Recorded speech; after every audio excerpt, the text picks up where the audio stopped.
கோவை மாவட்டம் சூலூர் அருகே பக்கத்து வீட்டுக்காரரை கிரிக்கெட் பேட்டால் அடித்து கொலை செய்தவரை போலீசார் கைது செய்து சிறையில் அடைத்தனர். நடுநடுங்க வைக்கும் கொலைக்கான காரணம் என்ன? கோவை மாவட்டம் பாப்பம்பட்டி காந்தி நகரைச் சேர்ந்த மணிகண்டன் மனைவியை பிரிந்து தனியாக வாழ்ந்து வருகிறார்.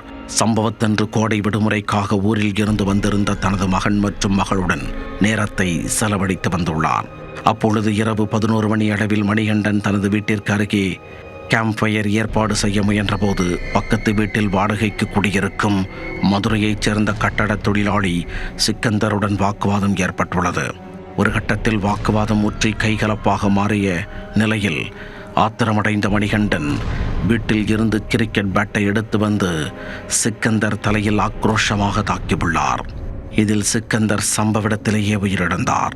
தகவல் அறிந்து வந்த சூலூர் காவல்துறையினர் சிக்கந்தரின் உடலை உடற்கூறாய்விற்காக கோவை அரசு மருத்துவமனைக்கு அனுப்பி கொலையாடி மணிகண்டனை கைது செய்தனர். கொலைக்கான காரணம் குறித்து விசாரித்த போலீசார் மணிகண்டனை நீதிபதி முன்பு ஆஜர்படுத்தி சிறையில் அடைத்தனர்.